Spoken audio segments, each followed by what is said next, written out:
بسم الله الرحمن الرحيم والصلاة والسلام على أشرف المرسلين. أرحب بجميع الحضور الأساتذة، أشكركم.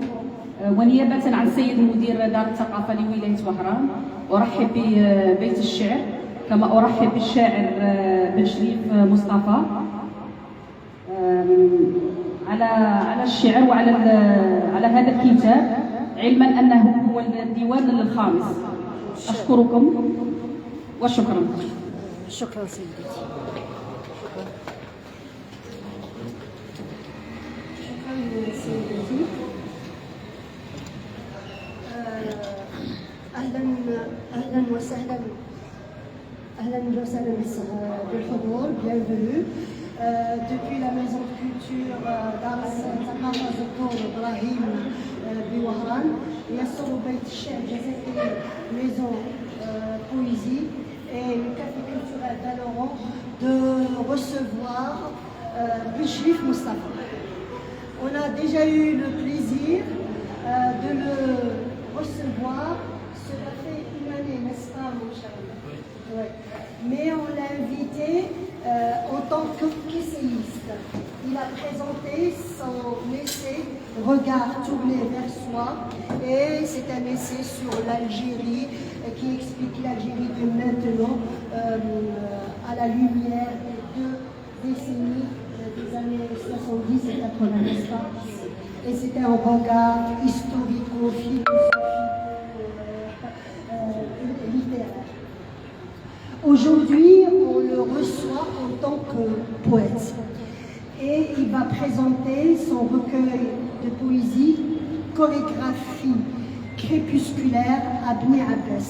C'est son 5e recueil et j'aimerais bien présenter ces recueils.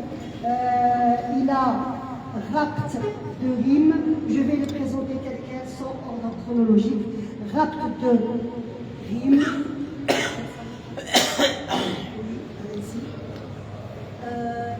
Poésie, pénurie d'encre, oui, c'est vrai, poésie, pénurie d'encre, rapt de rimes, jointure de la nuit,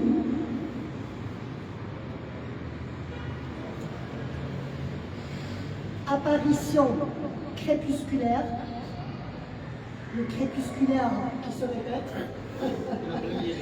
Voilà, c'est bon. Et bien sûr, celui d'aujourd'hui, chorégraphie crépusculaire à Bni Abbas. C'est bon.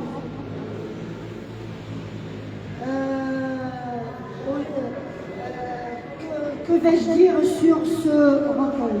Si ce n'est, je vais voler l'idée à mon ami Mohamed Houali de la Madeleine de Proust au mimosa de Bni Abbas. Parce que c'est à partir des mimosas de Bni Abbas de son enfance que commence le périple, le chemin, le cheminement, le voyage poétique. Ce sont des réminiscences, des souvenirs d'enfance, et autour desquels il a brodé, et on a des réminiscences, des souvenirs olfactifs, visuels, gustatifs et sensuels, et qui font qu'on ait ce beau recueil d'amour d'abord, mais aussi explosion des couleurs et des sens. Avant de commencer notre rencontre, je tiens aussi à céder la parole au président de Beit الشعر الجزائري رفيق جلول ليلقي كلمة ترحيبية اليوم. تفضل سيدي.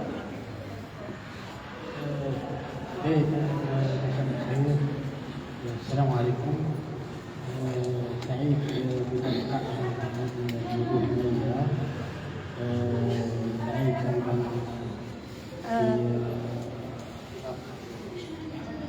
سعيد باستضافة الشاعر محمد الزهران، الشاعر وسيعيش في حالة طيب مع إصداراته في الشهرية والضبط شهرية فقط.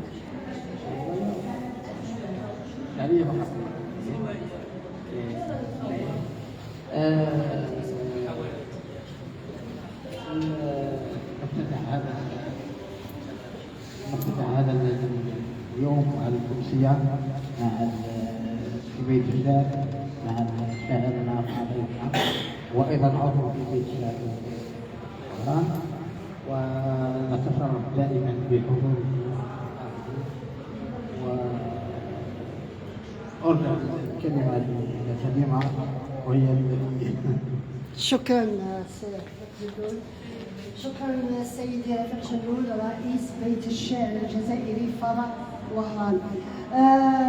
إذا سمحت سيدي ضيف الشيخ مصطفى سأقرأ لأني بعدما après avoir lu son recueil il y a toujours un ressenti, il y a toujours un retour et je me suis permise cette digression.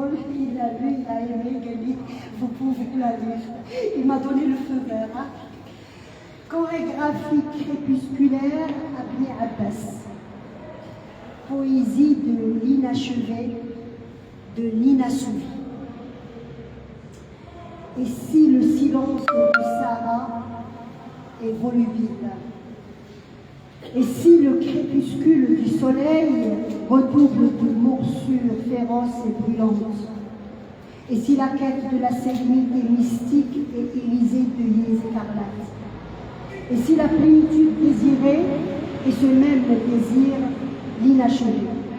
La poésie de Belchérif Mustapha est une oasis éternellement assiégée par le sable ocre doré et mouvant.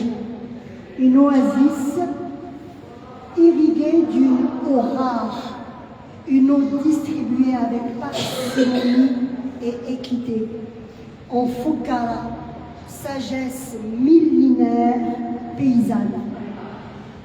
Et pourtant tout autour les sirènes ensorceleuses, les mirages qui font miroiter une autre eau, appellent, enchantent. Notre poète mystique est pris au ray du filet. Mystique et explosion des sens, logique et désordre des mesures, sagesse et fureur des émotions, maturité et effervescence printanière, pudeur et floraison juvénile. Et c'est ce ballet chorégraphique, cette oscillation presque lancinante qui crée un équilibre, un chant de phénix, Simon, qui rappelle le poème de Farideddin al-Attar, le mystique, chant de la mort, de la résurrection. Chaque instant se meurt une parcelle de nous pour que ressuscite une autre lumière. Voyage.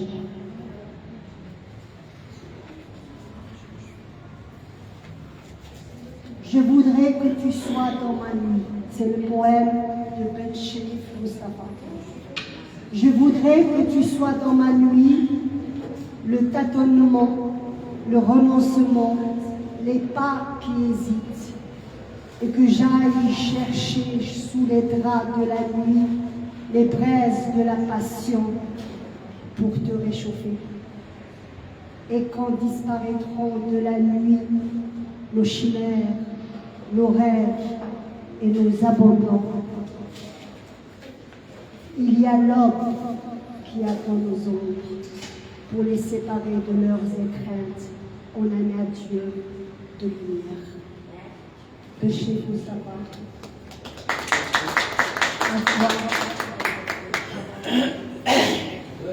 Wally qui va modérer cette rencontre. Merci.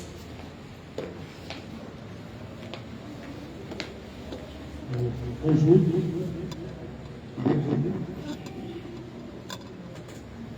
Chers amis et chers amis, bienvenue.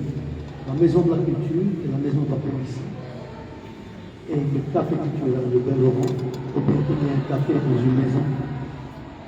a le plaisir d'accueillir le poète Bishri Mustafa à l'occasion de la parution de son recueil Chorégraphie crépusculaire. Un livre où la poésie devient hymne à la mer mystique et où les mots rendent hommage à Bni-Hadès, l'oasis blanche qui respire silence, élévation et lumière. Dans ces pages, Bishri compose une danse intérieure, une chorégraphie où le crépuscule n'est pas une fin, mais une respiration, une ouverture vers l'infini. Accueillons-le chaleureusement et laissons-nous guider par sa parole pour nous. Merci.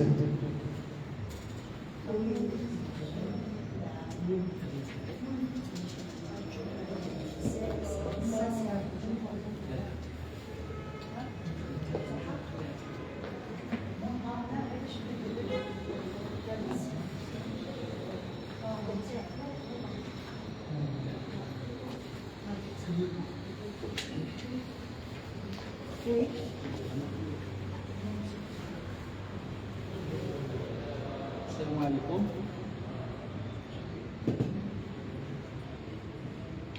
Assalamu alaikum.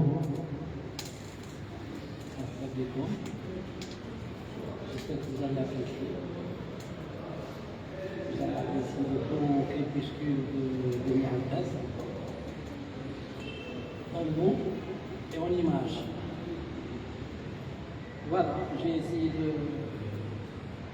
faire quelque chose à partir donc de ce que je ressentais depuis très longtemps. C'est un parage vraiment français. C'est un parage.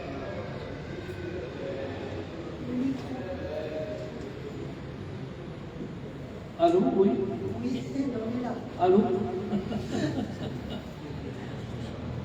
Ouais, je vais vous lire pour vous mettre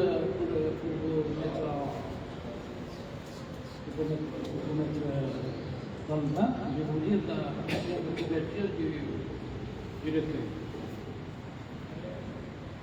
Tout ce qu'il y a dans ce recueil, je l'ai entendu en l'air.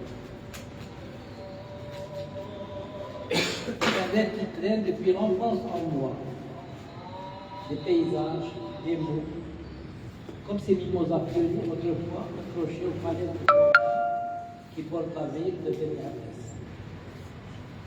dans le silence hiérarchique du désert, face à la famille, embaumant l'atmosphère de leur croyance. Et c'est toute une passion esthétique enfouie dans le rêve qui les a réveillés. Des paysages que le soleil redéploie en des temps inimaginables. La couleur pauvre et or des dunes, de lac, de vermeil, de poudre, de rouge.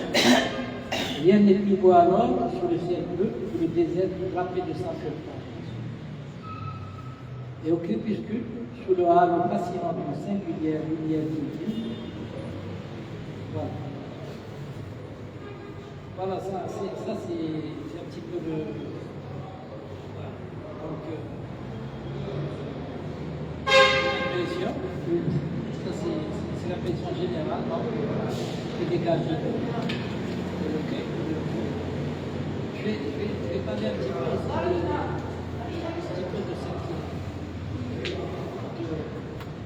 Je vais parler un petit peu de cette naissance de la poésie, un petit peu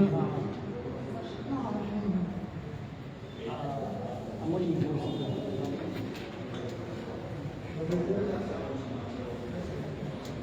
Je déploie à la seconde face au monde la pensée sur le matérialisme en masse. Le moi devient imprévisible et fragile. Il fait de la peur des autres un principe de médiation avec le miroir. Le visage est le lieu de tous les déluges, pas seulement du temps. Les fleurs de la mort chaque matin comme un fond de terre.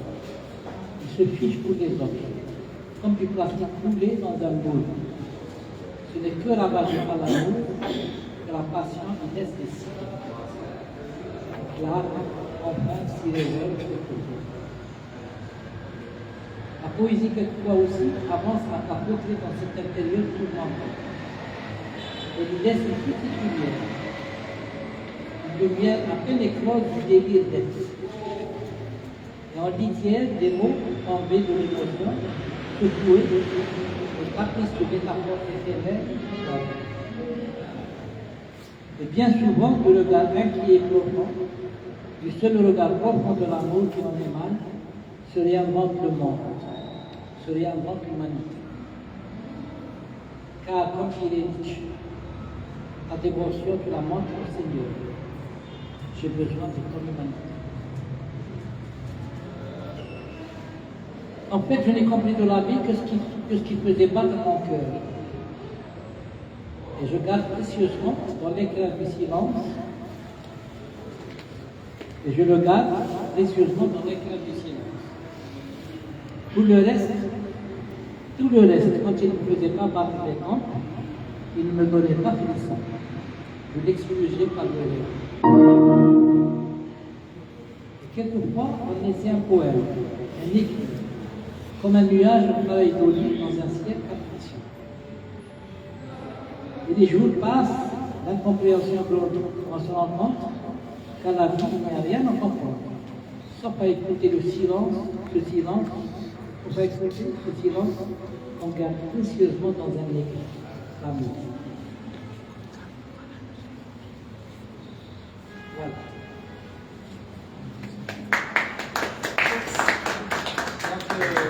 Donc, ce que je vous offre ici, c'est un précieux éclat. Je vis de l'amour. Je vis de l'amour. Il y a beaucoup d'amour dans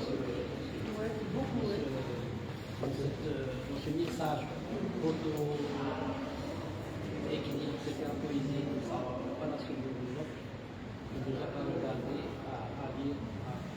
Je profite pour poser une question de l'amour. Comment fait-on la part de l'amour passionnel et de l'amour mystique? Comme la porte. La première question qu'on va prendre après l'amour, comment peut-on faire la part dans un poème de l'amour? Passion, de l'amour mystique. Continuez de lire. Comme réponse, il y a un paragraphe que j'ai écrit ici même, je vais le dire et puis bon. Alors, inspiration. Un petit peu ça aussi. L'écrit, sourd, intérieur, remue les vagues noires de l'écriture poétique. Comme une mer dans les flux et le feu, venu d'un lointain cosmos, ramène l'état oculaire jusqu'au rivage de nos émotions. Voilà. Donc, il y a du mysticisme là-dedans.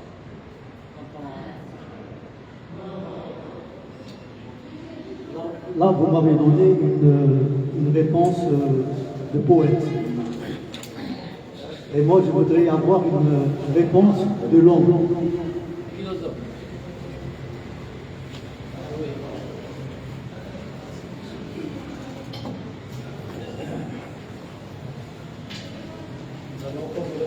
Il va lire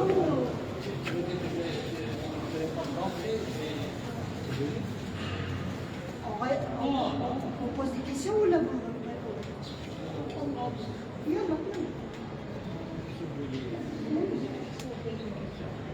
Moi j'ai une question. C'est votre voyage entre le nord et le sud, entre la ville et Ibn Abbas, l'Oasis. Moi, quand j'ai vu chorégraphie pratique, tout ce qu'il a à Ibn Abbas, je me suis dit c'est le citadin qui va vers le sud. Bien sûr, vous habitez la ville, vous êtes citadin, que vous le vouliez ou non. Et que quelque part vous fuyez la pollution, le bruit de la ville vers le silence, n'est-ce pas? Mais quand j'ai lu votre poésie, je l'ai trouvée polyphonique. C'est-à-dire vous fuyez le bruit de la ville, mais dans le Sahara, il y a une polyphonie d'émotions, de sentiments, et c'est là où le jeu intérieur explose. Moi, j'avais ce sentiment. Regarde. Voilà. en réalité, c'est vrai qu'on recherche. Il y a autre chose qu'on recherche quand on va vers ces grands espaces. C'est lieu de la plénitude, là où on sent qu'il y a quelque chose d'autre.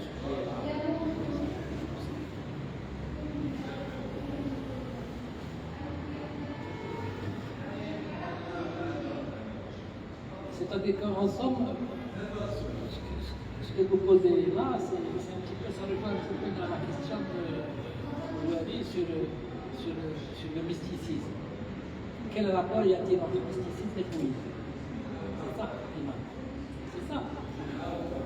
Oui, bon. Tu sais, quand par exemple, quand les gens qui viennent des grandes villes, il y a une véritable culture qui s'opère quand ils vont vers ces grandes plénitudes, les déserts, les grands espaces.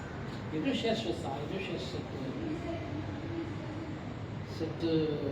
cette absence de bruit, cette absence de béton, qu'il n'y a pas de béton, il n'y a pas de voiture, il n'y a pas cette agressivité, il y a cette proximité avec les gens quand ils vivent ensemble.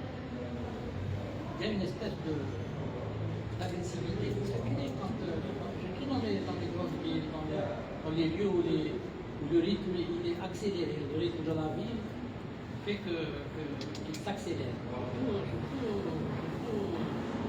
dans une ville où la modernité est là. Pas dans les petits villages, où la vie s'en va débonner quotidien. Les gens vaquent à leur petite activité quotidienne sans déranger personne. Il n'y a pas cette. Les gens vendent, etc. Bon. Je crois que le mysticisme, c'est cette poésie profonde à travers laquelle on cherche l'absolu. Et le pied par lequel on atteint l'absolu, c'est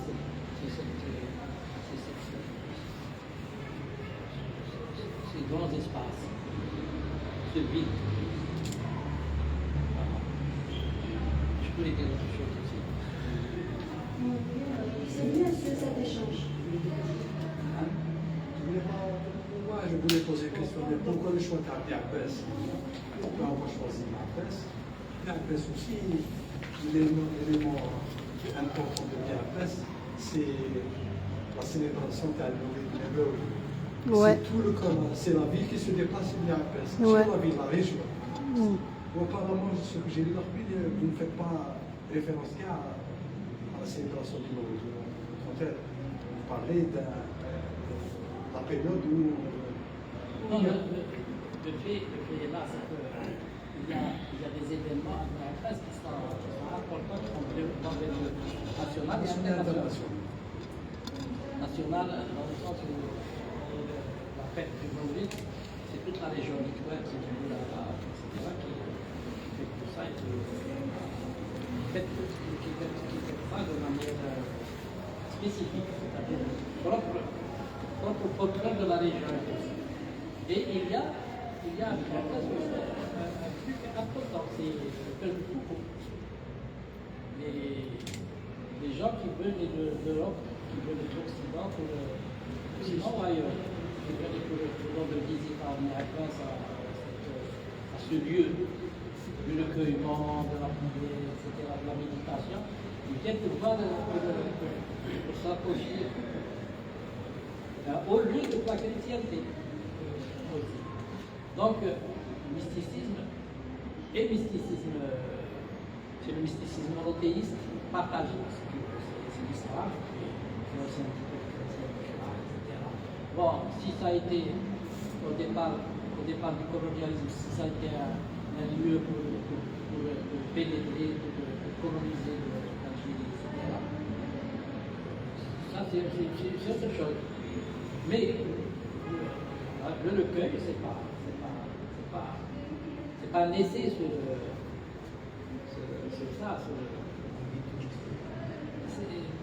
titre est clair, chorégraphe. Bien Abbas. Pourquoi Ibn Abbas? Pourquoi les crépuscules Ibn Abbas? Parce que le titre se présente très bien. Il y a des plateaux, il y a des dunes, il y a des grands espaces. Quand tu vas là-bas, il n'y a pas de contrainte régulière, il n'y a aucune contrainte, il n'y a pas de béton, voilà. Mais sinon c'est vrai que ça aurait été intéressant de multiplier ces. La palmerie, ça. Moi, je ne pouvais pas faire entrer ça dans une poésie qui était beaucoup plus, c'est vrai, beaucoup plus mystique. Et puis il y a rapport à l'enfance. Parce que moi j'ai vécu à Niagas quand j'avais 8 ans. Et j'ai gardé des souvenirs indélébiles à partir de cette vie. Il y a la faune, la flore, tout ça, le grand espace aussi.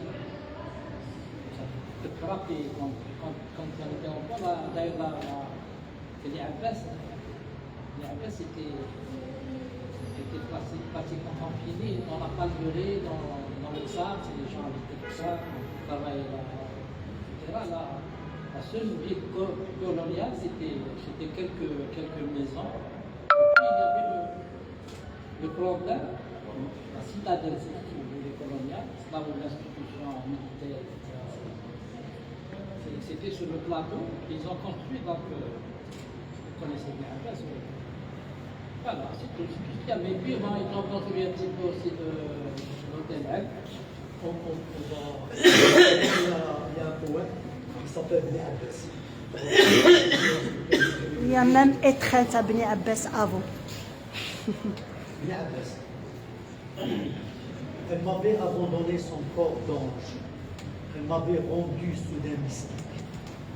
J'avais pleuré sur cette ligne des rondeurs de l'univers. Elle a, le qalam, osé, sur la peau si blanche de mes rêves, circonscrire l'amour durant l'éternité des crépuscules. Voilà. C'est toujours cet absolu. Et puis là, il y a un autre poème. Étreinte à Ibn Abbas. Étreinte à Ibn Abbas. Oui, allez-y. C'est là où je parle un petit peu des villages.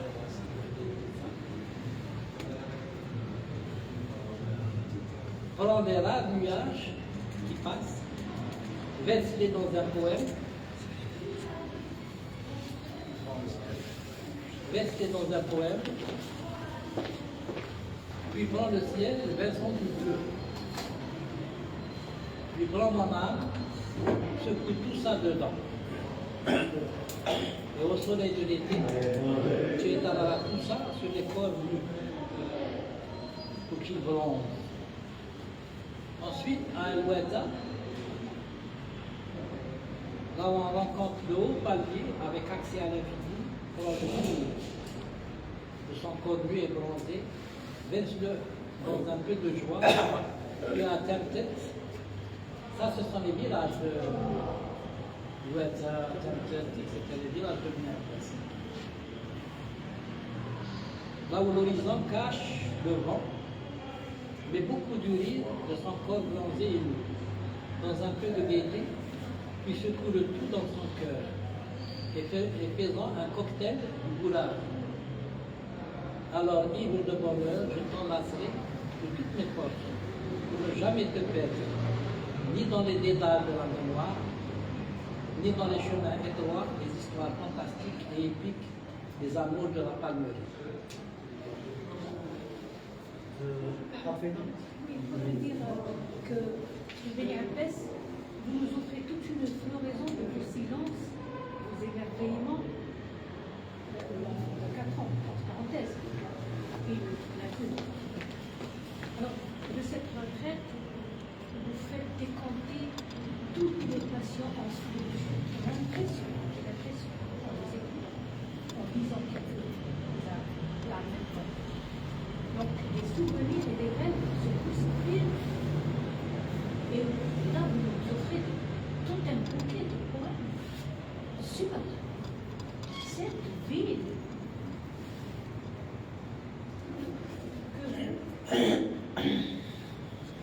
va appeler Beni Abbas et qui devient comme une ensorceleuse qui ne vous a pas lâché, même maintenant adulte.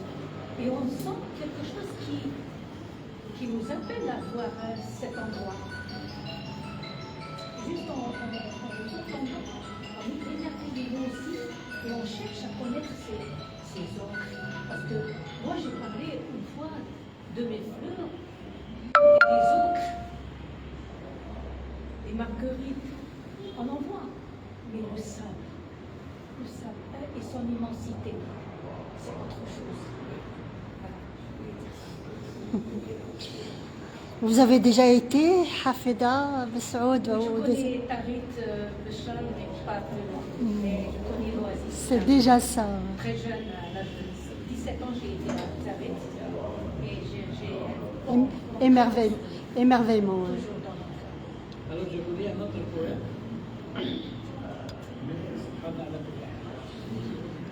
Je vous absorbe de poèmes. Vertige. C'est toujours dans le sens que vous avez. L'horizon recule délicatement et se lève au fin fond du ciel.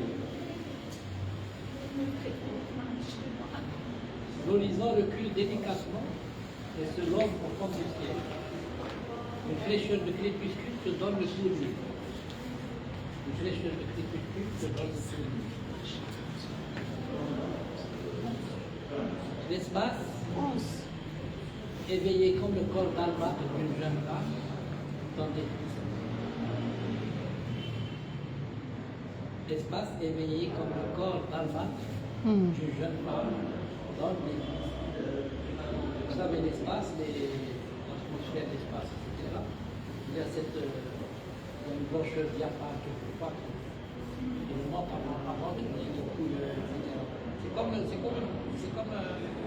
le cadre quand il prépare sa toile. Il fait ça. Il prépare sa toile, il met des couches de peinture blanche, de l'autre toile. Et ensuite il va y apposer ses couleurs. C'est plutôt aussi ça. Le micro.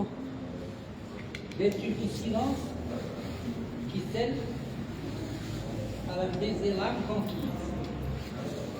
Vertige du silence qui scelle par un baiser l'âme conquise. Une folie surgit soudaine. Une folie surgit soudaine. Comme une naissance. Comme un évanouissement. Sans doute la beauté avec violence. Comme un viol. Sans doute la beauté avec violence. Comme un viol. Ouais. C'est-à-dire que finalement, cette beauté qui s'offre à nous, c'est comme si il y a une émission dans nos sens qui bouleverse tout. Une mystique passionnelle. Ça, c'est la mystique aussi. La mystique, pas du viol, mais Passionnelle. de l'esthétique du.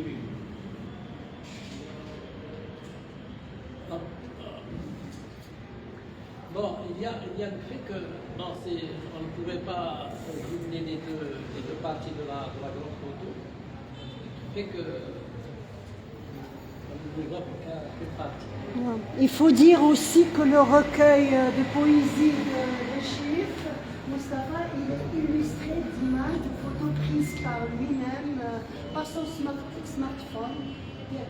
Voilà, tout au long, il y a le paysage crépusculaire de Beni Abbas. Je n'ai pas aimé, je n'ai pas voulu prendre ça avec des appareils photo super modernes. J'ai préféré la photo de mon petit passeport qui donne des couleurs estampées. Vous voulez dire que vous avez fait un travail artisanal, en quelque sorte. Oui, artisanal. artisanal, mais pas artisanal tout à fait artisanal. C'est-à-dire que ça m'a plu. La photo, c'était un rendu de Moi, je vais poser une question. Qu'est-ce qui vient en premier? Le poème ou la photo? C'est les deux. Conjointement. Non. Il y a d'abord la photo qui inspire, il y a d'abord le poème qui vient, et puis on cherche, on cherche la scène, on cherche l'ambiance. L'écriture poétique,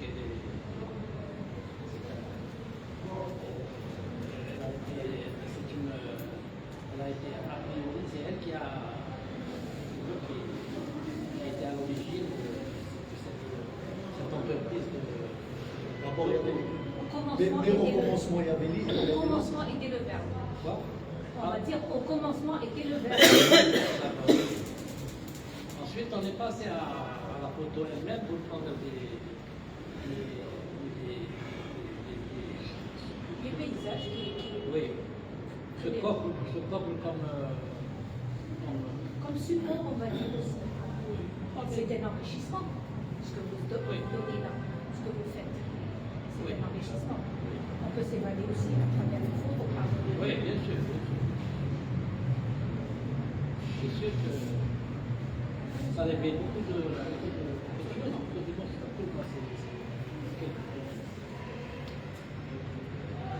Je continue à lire la poésie.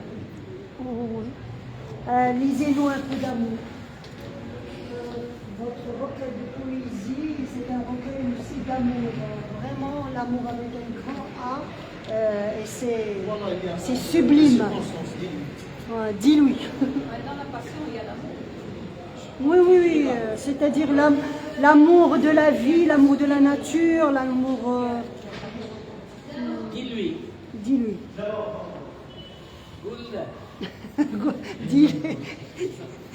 Dis-lui que j'ai tout perdu. Dis-lui que j'ai abandonné même l'amour.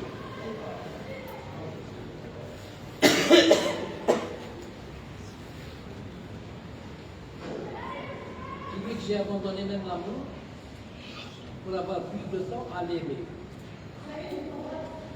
Dis-lui, si j'écrivais ce poème, tant promis un jour, ce sera avec la lumière de l'homme. Après toutes ces nuits à entendre, les choupées de sa poitrine ennuyée. Dis-lui que si elle m'oublie, il n'y aura personne pour nourrir ses fantômes. J'aime des yeux hantés sans regard d'un autre monde. Dis-lui. Parfum de femme. Page 15. Les mots dégagent un mal. Les mots dégagent un parfum ayant explosé un coup de femme, comme un souffle passionné. Lorsqu'on les ouvre comme des flacons dans un poème, et moi, amusé par l'absence, je t'offre un bouquet de silence, que les mots finiront par enterrer dans une dernière phrase, creusée dans l'abîme du Nord.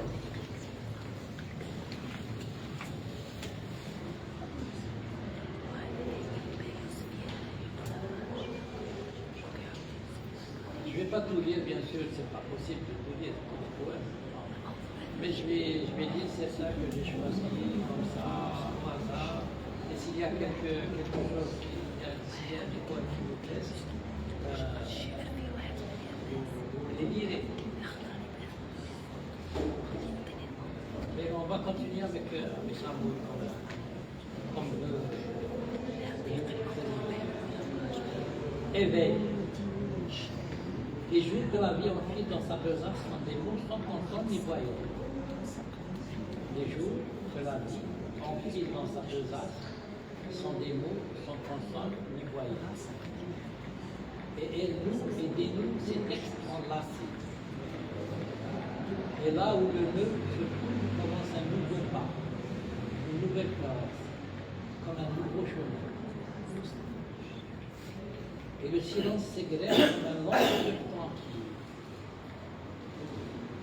seule sémantique de cette plénitude face au vide de l'âme, que dénoue une mélancolique langueur crépusculaire. T'aimer jusqu'à ne plus sentir ton silence me déborde. L'atmosphère de ton souffle m'envahit. Et tes mots venir de terre comme une odeur de pluie, à mouiller mon âme d'embrase de tristesse. Avant de le monde, derrière la pluie du souvenir nostalgique. Et les mots otages d'une feuille blanche, découverts le matin à l'éveil du soleil, du papillon, virevoltant d'incertitude. Voilà. Est-ce que, avant d'écrire un peu, est-ce que tu as déjà la thématique, ou est-ce que c'est les mots et les verbes qui te guident dans cette Non, la thématique. C'est pas une question de thématique. C'est pas un modèle, c'est pas un modèle de peuple. On choisit.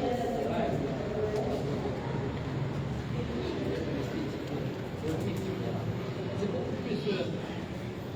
Moi, je suis beaucoup plus versé dans la construction de langage. Moi, je travaille avec le langage. Ça, c'est mon travail. Oui, je travaille avec le langage. Mais est-ce que tu sais où tu vas aller pour tu travailles sur le langage? Parce qu'un poème recèle toujours, implicitement, explicitement, une idée, une philosophie. Est-ce que cette idée, elle est préconçue et tu fais ton travail de langage dessus, ou bien est-ce que c'est elle qui t'impose une forme de langage Et il y a ce qu'on appelle l'inspiration. L'inspiration, qu'est-ce que c'est que l'inspiration? L'inspiration, c'est cet aboutissement de quelque chose qui mûrit en nous plus longtemps. Plus longtemps, il mûrit, il est là. On travaille autour de langage, on travaille autour de l'émotion, on travaille. Il y a la part de l'émotion qui œuvre en silence, en souvenir. Et puis il y a pour moi, la poésie, ce n'est pas essentiellement un débat comme ça. Non, pour moi, c'est un véritable travail sur le langage. Moi, je travaille sur le langage. C'est pas facile. Mais le langage doit avoir un sens. Oui, mais c'est sûr qu'il y a un sens en le poème, c'est sûr qu'il y a un sens. C'est sûr qu'il y a une construction. C'est pas, même pour les surréalistes qui avancent comme ça, l'écriture automatique et tout ça, ils essaient de dégager un sens. Moi, je ne fais pas de l'écriture automatique, je ne fais pas de l'écriture de surréalisme. Moi, je construis des marionnettes avec des fils et des plats. J'en profite de ce que tu as parlé de c'est comme la chanson de Christophe. Non, parce que tu viens de citer les surréalistes. Pour les surréalistes, ce n'est pas le sens qui importe, parce qu'il y a un texte très célèbre, je ne sais plus quel nom, beau, je crois, de Breton, beau comme la rencontre sur un lit de vivisection d'un parapluie et d'une machine à coudre. C'est-à-dire, la beauté, elle est dans le texte, dans la représentation, dans les mots. C'est-à-dire, mais il n'y a pas un sens autre que inconscient. C'est-à-dire, l'inconscient, lui, il a conscience de lui-même. C'est-à-dire, l'action. Les surréalistes travaillent eux aussi sur le langage. Ils travaillent sur le langage, comme Dali, le père, le grand-père, etc. Ils travaillent sur le surréalisme, sur les effets de l'inconscient, du rêve, etc. dans son travail. Cela ne suppose pas que pour lui, ce qui est le plus important, c'est le travail de la peinture, c'est le travail sur la toile. C'est la même chose quand il va par exemple, André Breton,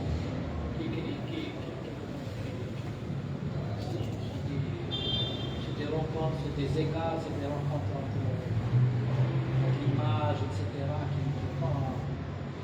qui créent ce véritable choc. Ils font de la poésie, c'est comme une musique un petit peu céleste, un petit peu différente, on n'a pas l'habitude de l'entendre, c'est un petit peu cette musique du non-sens, ce langage du non-sens, qui va bousculer de toutes les façons, quand on écrit un poème, il y a cette... Moi j'ai été beaucoup impressionné par la poésie de Mohamed.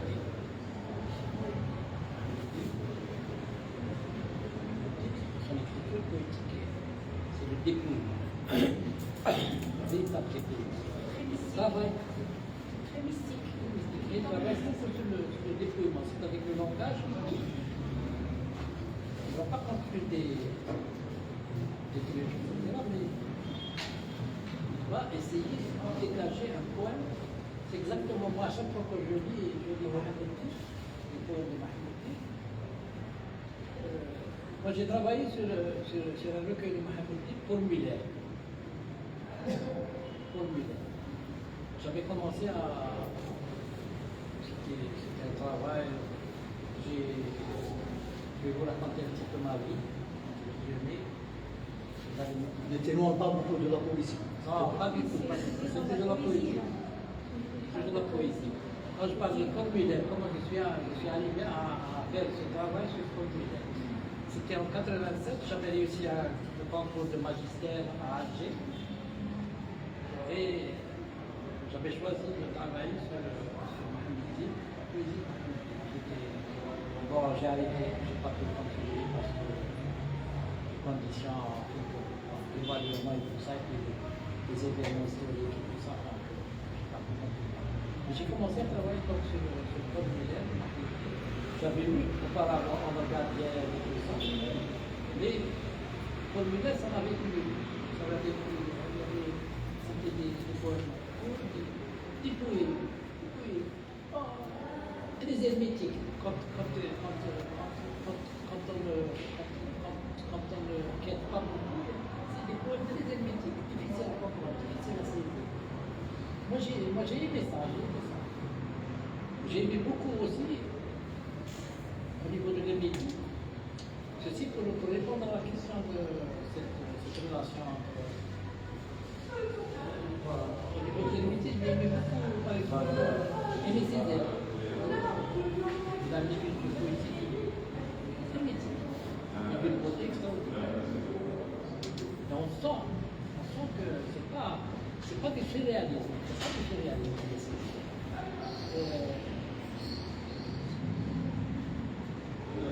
Saint-Jean Perse. Saint-Jean Perse, c'est un grand poète. Lui aussi, sa philosophie, sa poésie est hermétique. Elle est hermétique. Oui, et je dois dire, excusez-moi, cette poésie de dont je n'arrive pas à pénétrer ces textes. J'arrive pas. Peut-être que c'est beau dans la formulation et tout ça dans le courant, mais Saint-Jean-Perse rejoint pour moi. C'est une poésie vraiment. Ouais, il faut vraiment chercher, pas dans le poème, mais en soi. Quand j'ai lu ta poésie, tu vas me dire que c'est la palissade, parce que tous les poètes font ça quand ils écrivent. Quand je lis ta poésie, tu as le vers libre, ce qu'on appelle le vers libre. Et j'ai vu qu'il y a beaucoup d'enjambements.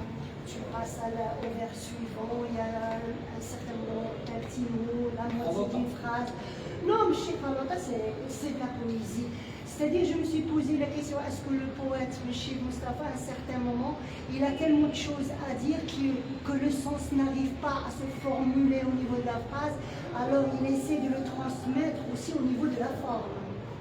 Parce que la langue, c'est un moule. Est-ce qu'à un certain moment, tu as senti que tu ne pouvais pas tout dire? Voilà, je crois que c'est la bête noire de tout poète. Non,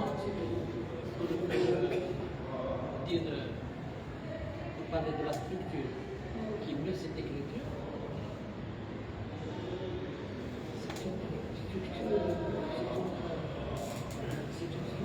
c'est une dynamique intérieure qui va puiser cette structure, cette déambulation dans les méandres de la pensée un petit peu dans le milieu dans lequel nous avons vécu. Pour moi, c'est les dédales d'Aksar. Parlons de. C'est les pédales d'Aksar, de véritable Aksar. Là où il y a l'éruption, là où il y a des passages noirs, là où à un moment donné on découvre. Et puis, tu connais très bien l'Exor, tu connais. Oui, j'ai été là. Mais la lumière, elle est essentielle, cette lumière qui pénètre. C'est vraiment un appel vers l'absolu, cette lumière qui est là, etc. Et puis la densité de l'obscurité quand on pénètre la nuit dans un sable. C'est ça, c'est un petit peu ça aussi. On fait d'accord. On peut dire aussi une écriture en pérégrination. Oui, l'élimination, Voilà, elle se cherche. elle se déplace, elle se Non, plutôt, il est là, il déambule. Le mot, il a lui. Et moi, je préfère pérégrination. Je pense. Hein. bien sûr. Parce que nous, les poètes, on est un peu. On veut le mot qu'il faut à la place de l'autre. On veut ajouter pérégrination. Oui, exactement. Et là, moi, j'apprécie que vous nous racontez tout ce qui vous enchante à ce moment-là. Parce que là, quand vous écrivez, c'est surtout cet enfant aussi. Cet enfant de 4 ans, Oui. avec l'adulte, qui sont en émulation, qui sont en concurrence. On est seul, le poète est seul le soir. Dans On la l'a dit. physique quantique, ils ont découvert que c'est ça justement, cette relation entre le mysticisme et le physique, la science, etc. Ils ont découvert qu'il y a un appel entre les ondes à des millions d'années-lumière. Les ondes qui Même si on ne sait pas. oui, il y a cet appel, c'est-à-dire que finalement, l'homme n'est pas tout à fait, il disparaît pas tout à fait. Même quand il est décomposé dans la terre, de la mort et tout ça, il y a quelque chose qui révèle justement de cette relation mystique entre les ondes. C'est pas une question de prévoyance, pas essentiellement religieuse. Livre, la page 96, mysticisme. 96. Mysticisme, ça va. Ça va.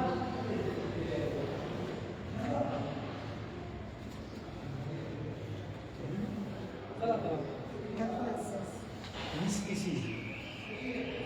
Besoin constant d'amour. J'ai l'être fragilisé par le désir de profondeur. Il y a une souffrance qui nous taillarde de l'intérieur. Mystique la poésie. Ce regard sur le monde qui a été imprégné sur nous avec les premiers vagissements. Le monde, l'atmosphère, les mots qui s'y ont dû faire sans crier l'âme incendie.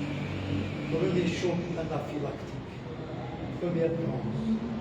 La vie est installée définitivement sans bouger. Déclarer la guerre. Ça, c'est le mysticisme, c'est la naissance. C'est vrai, le fameux besoin constant d'amour. J'ai l'être fragilisé par le désir de profondeur. Le désir de profondeur. C'est-à-dire que finalement, comme un être humain, quand il reste dans le superficiel, son être, son être existentiel ne peut pas s'exprimer. S'il reste dans le superficiel, il y a quelque chose qui disparaît, il n'y a pas lui. Il y a une souffrance qui nous taillade de l'intérieur.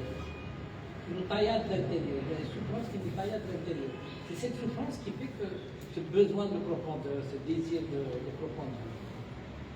Mystique la poésie. Ce regard sur le monde qui a été imprimé sur nous avec les premiers vagissements. C'est-à-dire quand on est, quand on sort du ventre de notre mère, il y a ce regard, ce regard qui s'imprime sur nous avec les premiers vagissements. le monde, d'ailleurs on parle de l'essence, le monde, l'atmosphère, les mots, si on vous ferait sans crier gare, d'un seul coup. Dès que quelqu'un naît et qu'il sort du ventre de sa mère, tout ça, avec cette aspiration d'air du monde, On écrit. tout va s'engouffrer en lui. Le monde, l'atmosphère, tout. Et les lectures, Mais après, toutes les lectures qui viennent. je me choque à la lecture. Première tranche, je me choque à la lecture. C'est trop rencontre avec Pierre. Carrément des appelés trans. Et puis les premières tranches, la vie qui installe définitivement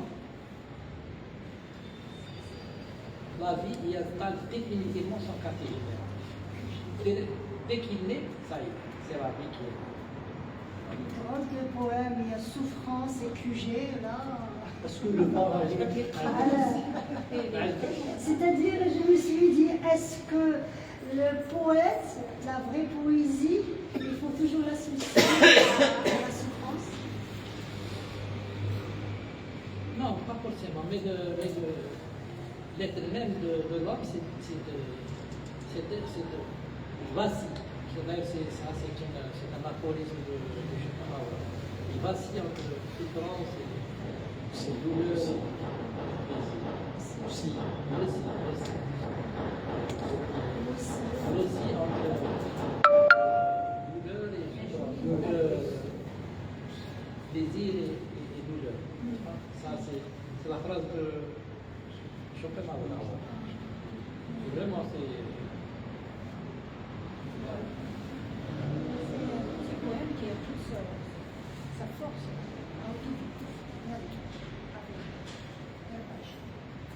Non, moi je suis toujours sur le mysticisme, je parle de... Quelle page? Là c'est le 60, le 96. Oui, mysticisme. Oui, je suis d'accord. je vais poser une question classique. Vas-y. Je suis un peu. Comment vous écrivez? Parce que la journée, matin de bonheur, fin de journée. Le rituel, quoi. Le rituel. Ouais. La muse vient quand? Le matin? Ce qui me concerne, c'est que moi j'ai commencé la lecture très tôt. J'ai commencé avec ma BD à 5 ans. 5 ans, j'ai commencé à lire Hakim. En parenthèse, ce qui est extraordinaire avec la BD, c'est que moi je me suis posé la question beaucoup plus tard. C'est qu'on lisait sans savoir. On a vécu la même histoire. Oui, les bulles, elles étaient faites de... On a l'impression de ses souvenirs, on lisait. Mais c'était un âge, on ne savait pas, on ne connaissait pas, on ne savait pas. C'est bizarre. Il y avait cette jonction entre l'image et le mot. La BD et l'autre est ça. Et puis l'autre aussi. Essentiel, c'était l'imaginaire. C'était essentiel à l'apprentissage du langage, l'imaginaire. Et l'autre, à travers ces petits dessins, ces vignettes, etc., tout ça, les paysages, par exemple, quand tu vois une jungle, la jungle, il dessine ça avec pas des couleurs, il dessine ça avec des crayons noirs. Crayon noir, il dessine ça, et tout ça, avec tout ça. Et puis, il n'y a pas de couleur, La seule couleur, c'est celle qu'on lui donne, nous petits enfants, quand on regarde ça. Ça t'emmène très loin dans l'imaginaire. Il y a cet assemblage, cette jonction entre le mot, et on s'évade, il y a l'évasion. D'ailleurs, la preuve, c'est qu'il y a beaucoup d'adultes qui lisent la BD. Pourquoi? Parce qu'ils savent, ils connaissent que cette évasion, c'est un privilège. C'est un privilège de saisir cette évasion. Parce qu'ils essayent de saisir cette évasion qu'ils ont connue quand ils étaient enfants. Parce qu'on ne peut pas ressentir la même chose. On ne peux pas lire une BD comme ça, probablement, avec, en portant un jugement comme ça, par exemple, c'est bien dessiné, c'est bien ceci, c'est bien cela. Il y a cette évasion qui est essentielle, qui est primordiale. Tout acte de lecture. Lecture, c'est ça. C'est cette ce désir d'aller ailleurs, de voyager, d'imaginer autre chose. Revenons à l'écriture. En ce qui concerne l'écriture, si j'écris le matin, le soir, etc., moi je ne suis pas un très grand écrivain. Je suis un petit écrivain qui vient d'adopter un petit test depuis que j'étais petit. J'ai lu pas mal de livres qui m'ont énormément marqué.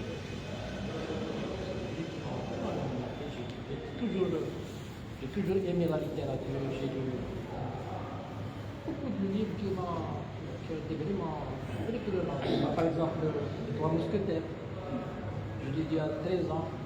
J'ai lu l'île au trésor, tout ça, etc. J'ai écrit ma première nouvelle à 12 ans.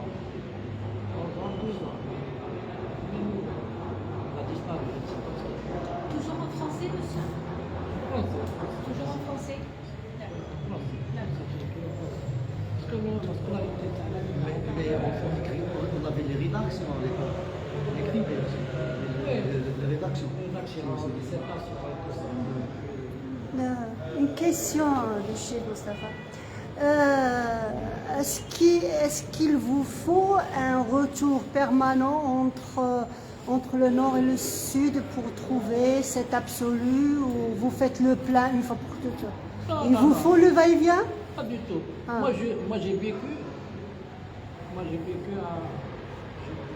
toute ma scolarité à Béchar. Yes. J'ai vécu une partie aussi à Bni. Donc je connais toute cette région. Moi, je suis de Haïs. Moi, j'ai vécu Belle à Haïs. région. Moi, je suis de Haïs. Voilà. Belle région. Donc à Haïs, ils ont tous les aspects. Ouais. L'île le sable, les oasis, etc. Tout ça. Côté Mchelia? Les 5. Vous connaissez le 5? Les 5, vous connaissez? 7, non? Il y a des 5, il y a les vipéraspiques, il y a des gerboises. Et des animaux, là. l'agma. Gerboise, des animaux. Jabir. Il y a les lézards agma. C'est local. Vous connaissez agma? C'est pas local. Ah. Non, c'est un mot scientifique pour désigner le lézard bleu. Ouais, بصح c'est local. Boulem, كما يقولوا له بالله. Mais تلقاه غير تماك بولان. C'est endémique. Non, ça, كاين جمع كاين تما كاين طلاقه كاين. Il y a une biodiversité propre au Sahara qui fait qu'il y a une bonne flore. De toutes les façons, ça disparaît.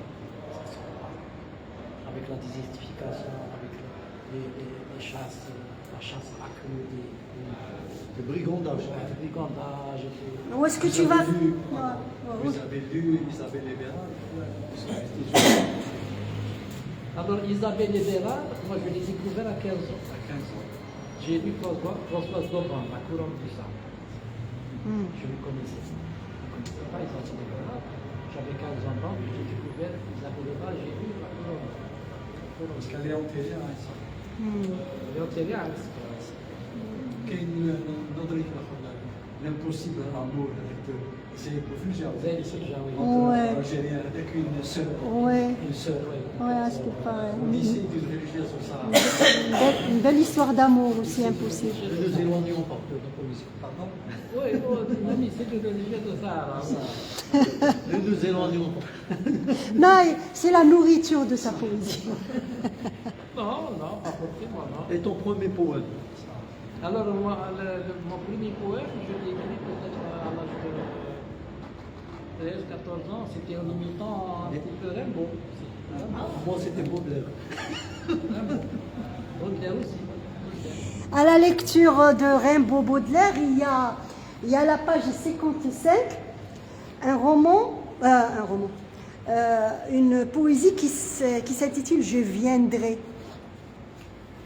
Et à la lecture de ce poème, il y a ce qu'on appelle l'intertextualité. C'est-à-dire, à un certain moment, je retrouve Baudelaire sur la dune dormeur, le dormeur du Val. Non, ça c'est... Et vers la fin, une larme sur le côté droit. Ça, Une- ça c'est Baudelaire. Ouais, ouais. Ça c'est Rimbaud. Et voilà. Et à l'intérieur, il y a Victor Hugo aussi. Je ne sais pas. Oui, quand vous dites attends, à l'heure où un ray se fixera sur ta prunelle. Exactement. Ah bah, c'est la campagne quand même. Ça c'est fait volontairement. Oui, oui, oui, bien sûr. Volontairement. Moi j'ai pensé au dormeur du Var, Mhm, ouais, un petit peu aussi à Baudelaire et tout ça. J'ai voulu il y a un peu ça, ouais. projeter ça, mais ce sont vraiment les lecteurs férus de la poésie classique française qui... Et il est là, Je le lis. Oui, bien sûr, avec Vas-y, plaisir. lis-le. Vas-y, tiens, on Allez, est c'est l'image, je vais le dire. Ah, 57. Je viendrai. Yalla. Hak. Hak, Sharon.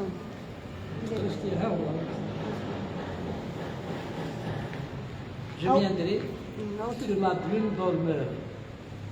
C'est le dormeur du bal. Le dormeur du Val, ouais. Oui, influent. Ah, c'est évident. Ben, Fact quand tu dis big. ça, qu'importe, je viendrai. Demain ou après-demain. En papillon ou en oiseau. Je serai très haut dans le ciel. Personne ne me verra.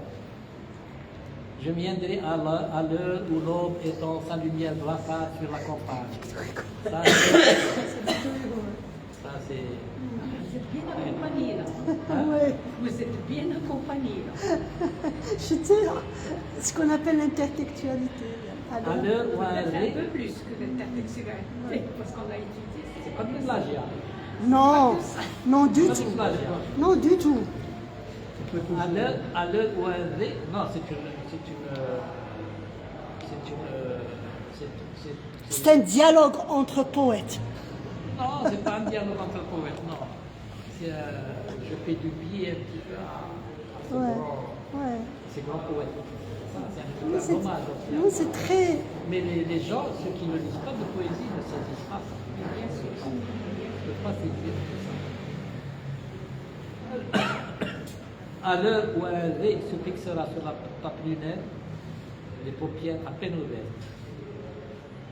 Je viendrai en brise, je viendrai en soupe, je serai ronron de chat. Je viendrai secouer tes draps suspendus au soleil.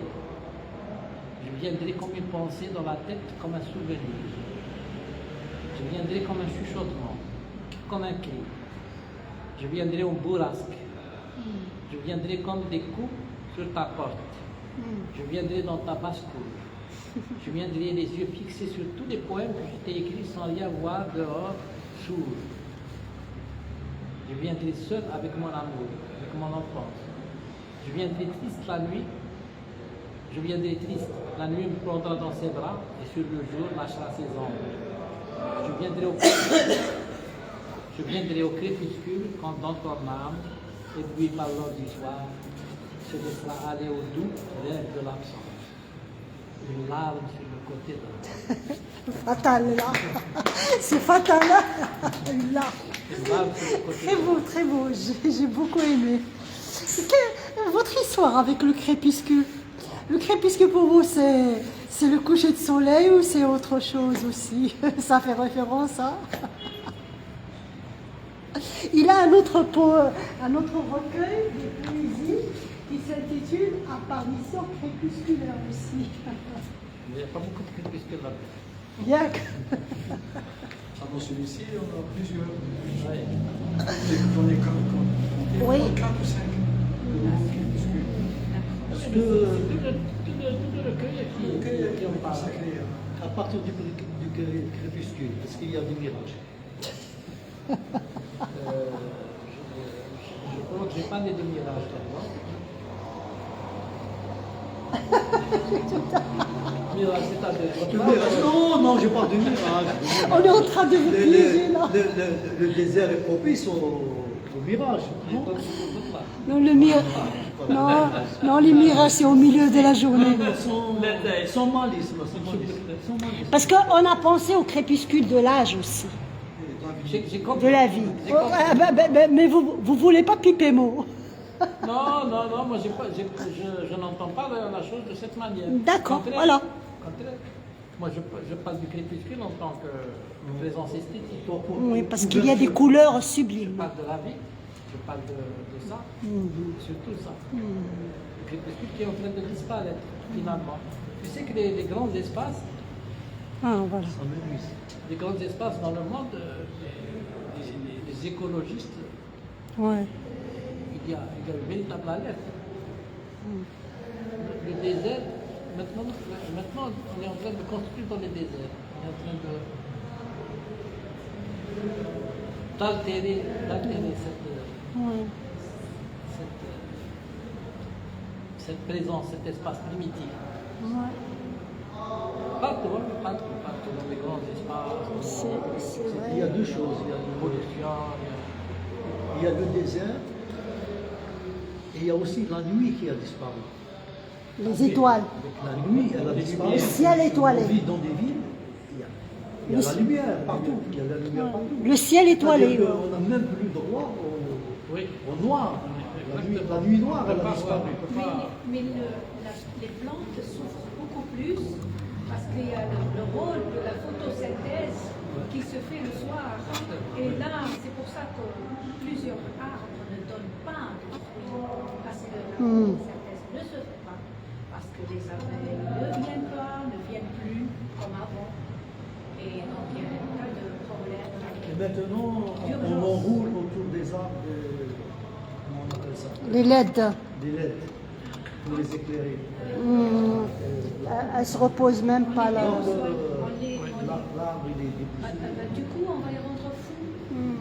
La nature va devenir Même les lampadaires sont devenus, ont perdu la tête. Parce qu'il y a des ruptures intempestives de l'électricité. Donc un coup, ils sont allumés, un autre coup, ils s'éteignent, et après on les voit la journée allumés, ou bien le soir, c'est éteint. Non. Et les pauvres lampadaires n'en peuvent plus. Ouais.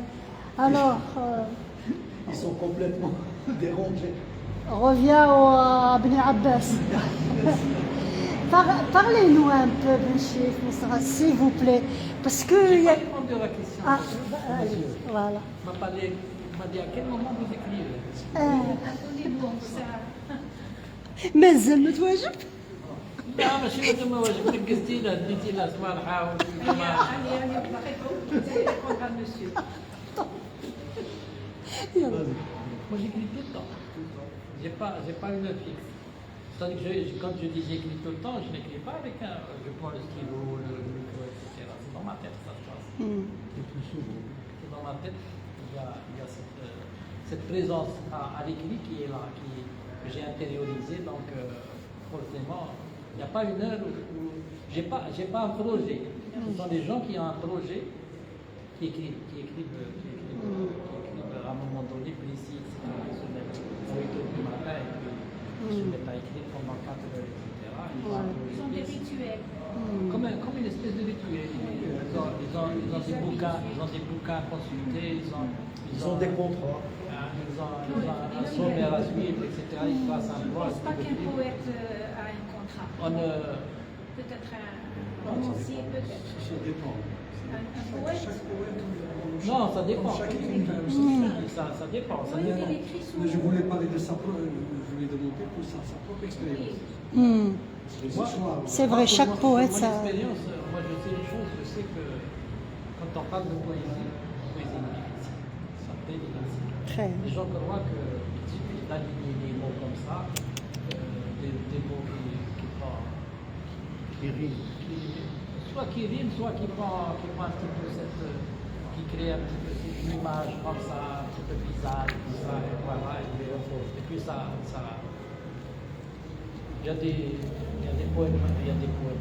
Par exemple, Malik Abdullah. Malik Abdullah, c'est un poète immense, dévorant. Les gens ne connaissent pas. Malik Abdullah, par exemple, lui, ولا les gens élève ne la connaissent pas. Ils ne connaissent pas beaucoup. D'ailleurs, on l'a oublié.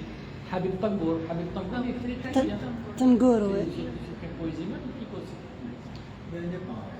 C'est des gens, quand tu vois que la capacité qu'ils ont à pouvoir écrire, etc., ils n'ont pas beaucoup écrit. Ils ont écrit quelques livres. Il y a, par exemple, moi j'ai découvert des poètes, comme par exemple Tahjao, qui est très jeune, qui a 19, 20 ans, etc., exproprié par exemple, et c'est un recueil de poèmes magnifique, qui a été publié à Valmartin au Canada. Solstice d'été. Solstice d'été, etc. Mais c'était un poème magnifique.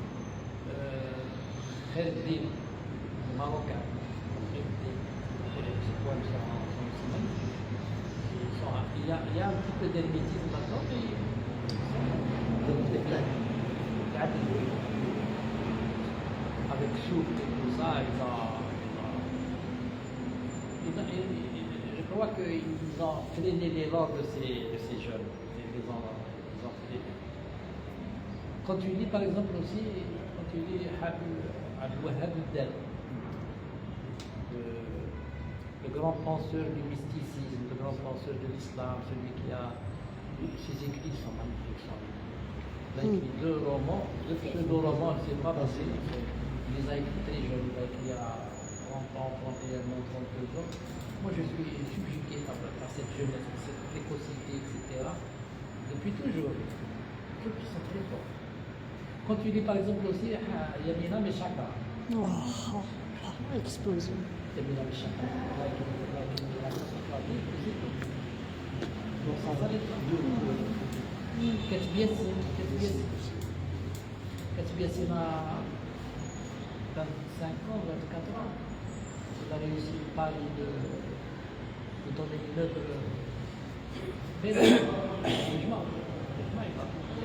ans, je crois. Très jeune. C'était des gens, des jeunes, une jeunesse extraordinaire. Alors quand ces gens écrivaient, ces gens n'ont pas de. Je ne crois pas. Je ne crois pas que. Si on n'a pas un cadre bien précis, si on n'a pas un plan, etc., on ne peut pas y avoir de moment pour écrire. Par exemple, si tu as lu Gracq. Julien. Julien Gracq, par exemple. Julien Gracq, lui, il passait son temps à déambuler dans. Non. Il déambulait dans. Il marchait, c'était un grand marcheur. Il marchait dans la nature. Il marchait tout le temps dans la nature. C'était quelqu'un donc, qui automatiquement, quand il y a un marcheur, c'est Nietzsche aussi qui écrit il a une écriture. Il n'écrit pas, il écrit dans sa tête, il écrit en marche. Les rêveries du promeneur solitaire, Rousseau. Quoi? Les rêveries du promeneur solitaire, Rousseau. Rousseau, oui. Julien Gracq. Julien Gracq, lui, qui déambulait. Il a une description. Tu sais, il dépasse le visuel, il est dans l'olfactif, dans le gustatif, dans une langue très très riche. Oui. Son essai, en lisant, en écrivant. Gouli Béché, s'il vous plaît. Vous êtes poète et vous vivez le désert à votre manière. Racontez-nous un peu cette absence de mur.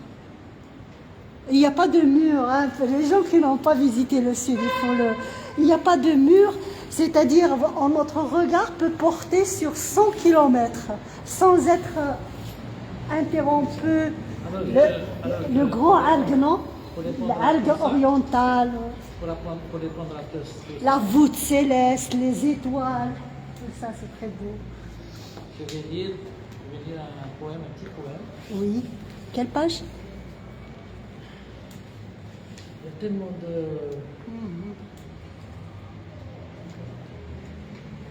La métamorphose, page 109.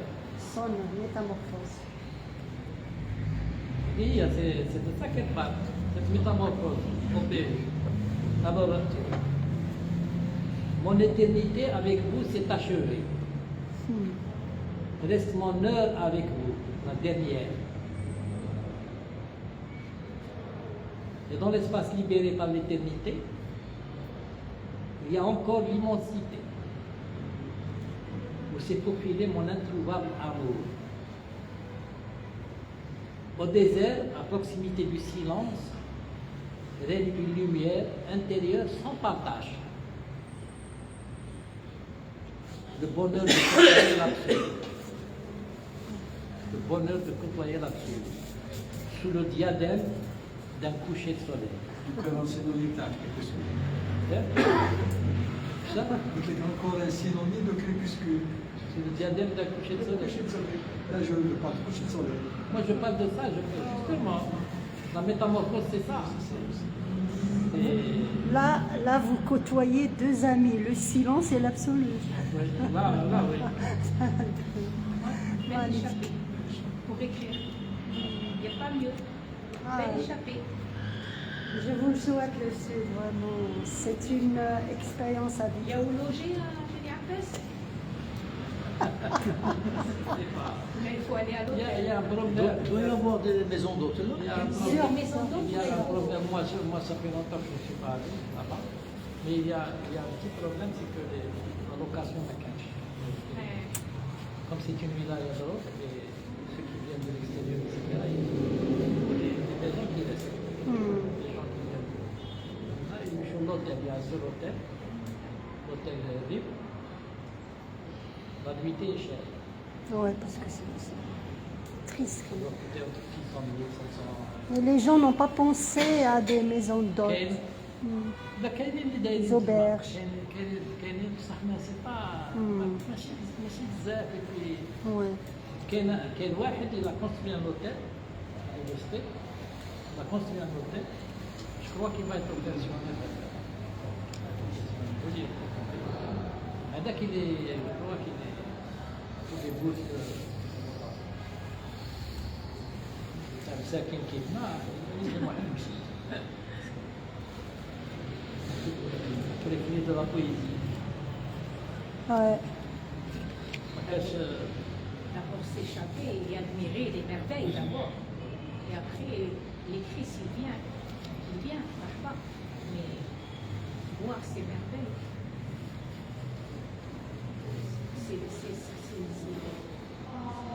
c'est comme ça, limite, chaque jour. Oui, parce que le poète lui-même ne serait-il pas, une oasis?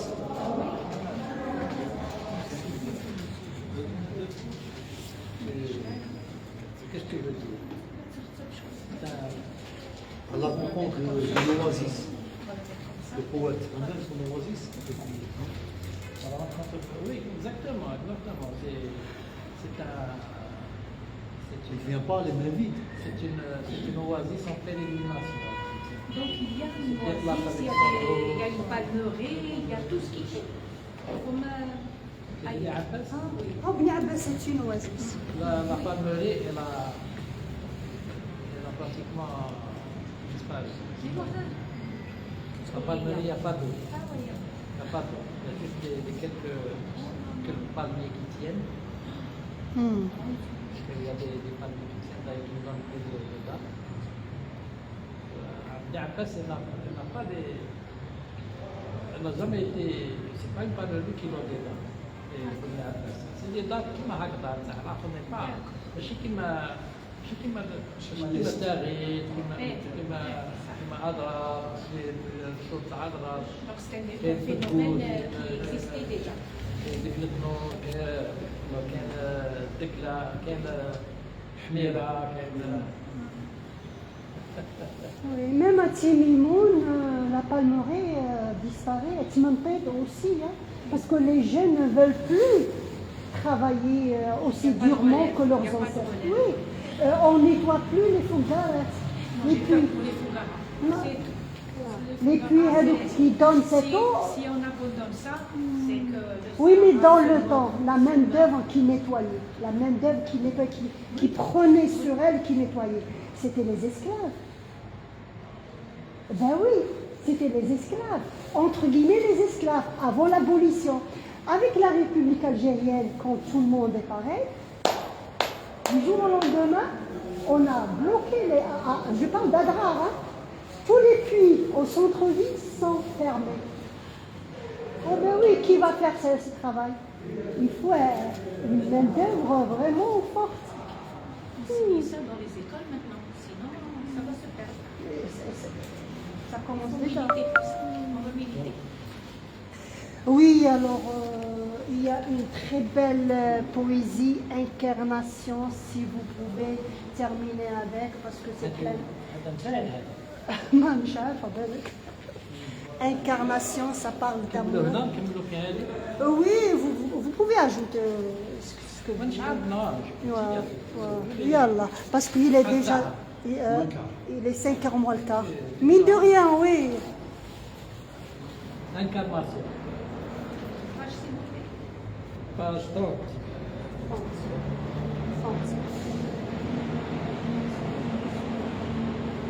Je t'invente chaque jour un corps. Je t'invente chaque jour, oui. Je t'invente chaque jour un corps. Toi qui n'es qu'une idée oubliée. Je t'invente chaque jour des yeux, égarés dans mes regards et perdus. Je t'invente comme histoire à chaque fois, avec enthousiasme d'enfant mythomane. Je t'invente l'ombre pour te suivre, quand tu déambules dans mes rêves. Je t'invente la liberté de t'enfermer dans l'espace poétique d'un conte. Et je m'invente en t'inventant. Et je ne suis que si je t'invente. Et chaque jour, tu me réinventes autrement. Voilà. Entrelacement. Presque l'esclavage. On va retourner. Consenti. Consentement. Il y a un phénomène. Il y a l'esclavage qui libère. Il y a un phénomène dialectique. Il y a un phénomène dialectique qui s'opère. Oui, il y a. On va pas dire ouais, ça. ouais. Et ça c'est les grandes passions. On voit cette énergie positive. C'est pas n'importe quel esclavage. Donc, Pas n'importe quel travail. Benchirif Mousfa nous a menés aux confins d'une oasis inspirante et ouverte, infinie, vaste.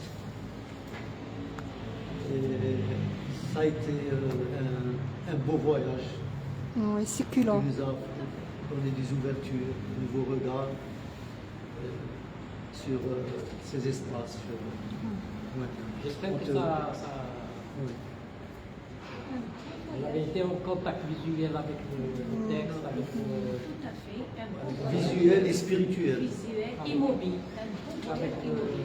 l'image, le texte. Ouais, on a été immergé, on a fait une immersion dans une oasis poético,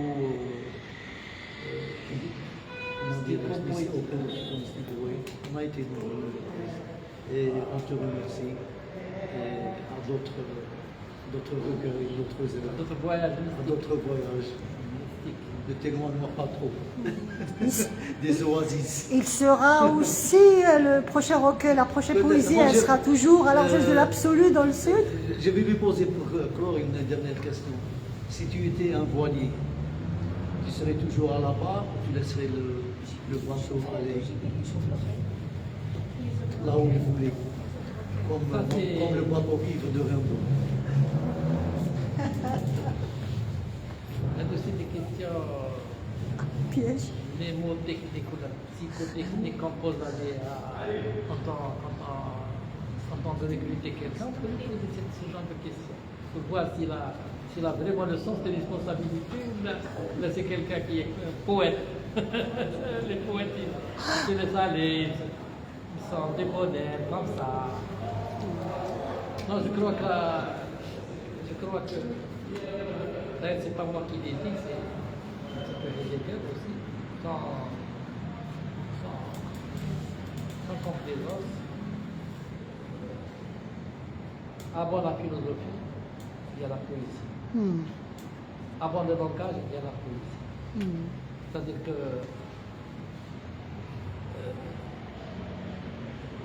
d'ailleurs, Il faut savoir le détecter. non, mais c'est pas Même c'est instinctivement. pas une question de, c'est pas détecté. D'ailleurs, la composition, par exemple, l'écriture philosophique, chez les Allemands, elle est on le sait, c'est une composition de thèmes. Pour désigner quelque chose, pour désigner un concept nouveau comme ça, ils composent à partir de leur langage, ils composent quelque chose comme ça, entre des mots, etc. Il y a une composition qui se fait. C'est un travail poétique. Donc, vive la poésie. Moi, je vous remercie beaucoup. Voilà, je vous remercie pour votre attention. Il y a la poésie, elle est en train de couper le temps. Moi, je parle. La poésie, elle n'a pas de langage. Je veux dire, elle n'a pas de langue. La poésie, c'est un partage entre tous les peuples, tout le monde. C'est-à-dire que c'est les sensations qui couvrent cette passion. C'est vrai. D'ailleurs, quand vous écoutez un Mahmoud Derviche, il y a beaucoup d'étrangers, quand ils écoutent Mahmoud Derviche déclamer sa poésie, c'est comme s'ils comprenaient ce qu'il dit. Sans connaître l'arabe, c'est comme s'ils comprenaient ce qu'il dit. C'est-à-dire qu'il y a une musicalité, il y a une force dans ce qu'il fait que la poésie, elle n'a pas de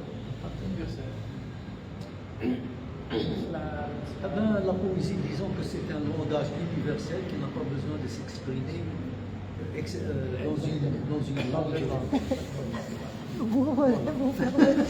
Merci.